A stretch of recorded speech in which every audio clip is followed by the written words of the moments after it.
God didn't reject Cain's gift. He rejected something far more hidden. And what Cain did next has echoed through every generation since. Everyone knows Cain killed Abel, but very few understand why.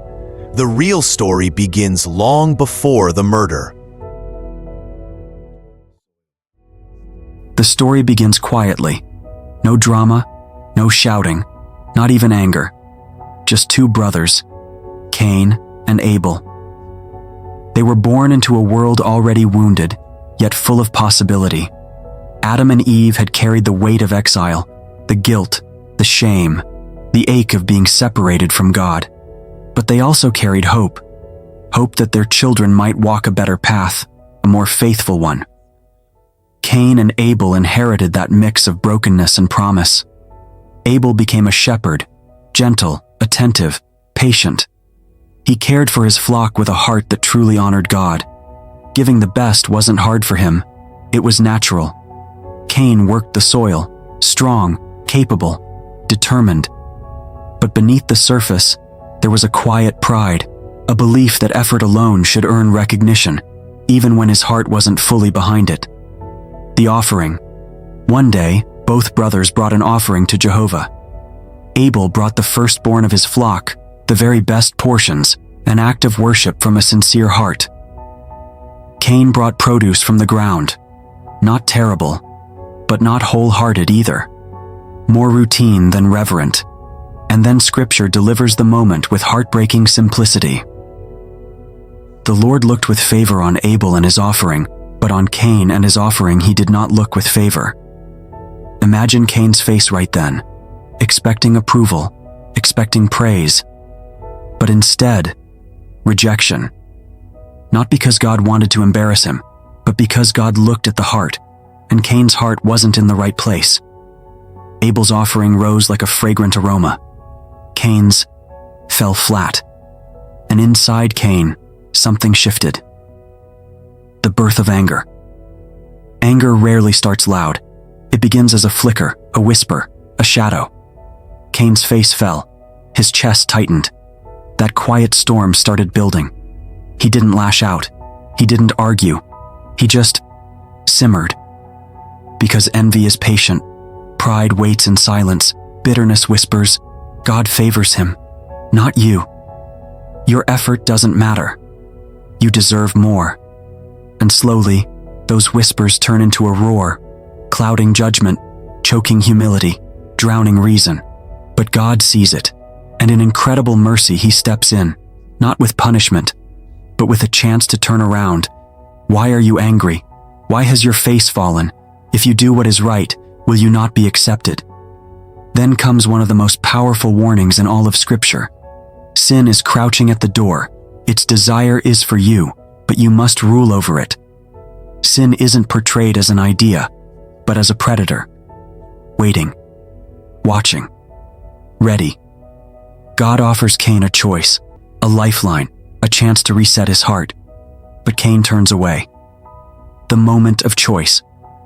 Instead of humbling himself, he stews in resentment. He replays the moment over and over, convincing himself he was wronged. And day by day, that quiet anger grows roots. Then one day, Cain approaches Abel. Let's go out to the field. Just a simple invitation. No warning. Abel, trusting as always, follows. The field is still. Only the wind moves through the grass. Only the earth breathes. And in that silence, Cain's storm finally erupts. The attack is sudden, wild, irreversible. Cain rises against his brother Abel and kills him. The first shedding of human blood, the first violent death, a tragedy born from a heart that refused correction. The aftermath. Silence falls. Abel's blood seeps into the ground already cursed because of sin, and creation itself seems to cry out. Then God speaks, not in confusion but in sorrow. Where is your brother Abel? A final invitation to honesty. One more chance for Cain to confess. But he answers with cold defiance, I do not know. Am I my brother's keeper? And then come the words that shake the moment. Your brother's blood cries out to me from the ground. In one act, Abel's life is gone, Cain's innocence is gone, and the cycle of human violence begins. Judgment and mercy. God's judgment is just. Cain is cursed from the soil he once worked, a restless wanderer, homeless, rootless. But even here, mercy remains. God marks Cain so no one will kill him. Judgment, wrapped in protection. Cain cries out, overwhelmed, "My punishment is more than I can bear." But still, God spares him. Cain leaves, builds a city, raises generations. Some achieve great things, yet the shadow of violence lingers. Lamech, his descendant, even boasts about killing a man. The ripple effect of one moment of unchecked anger stretches far beyond Cain. Lessons in the story. Cain's story isn't ancient history, it's a mirror. It reminds us, anger itself isn't sin, but unmanaged anger is dangerous. Jealousy grows quietly, then destroys loudly. Pride blinds us to correction. Ignoring God's warning leads to disaster. But it also teaches, God warns before we fall. God offers a way back. We are responsible for what we cultivate in our hearts. A modern mirror. Think about your own life for a moment. The anger you hold on to. The resentment that sits quietly in the background. The jealousy you never say out loud. Cain's story whispers, what's crouching at your door? Are you listening to God's warning? Will you rule over it, or will it rule over you? Anger, pride, jealousy, these are predators. They start small, they grow silently, and eventually, they demand to be expressed. Cain's expression was murder. Ours might look different. Broken relationships, harsh words, withdrawal, pride, bitterness. But the roots are the same. The takeaway. Here's the heartbeat of Lesson 4. Anger is a signal, not a verdict. God's guidance is available before things fall apart. Ignoring our emotions can lead to irreversible consequences. Redemption is always possible when humility leads the way. Cain ignored the warning. He let anger fester.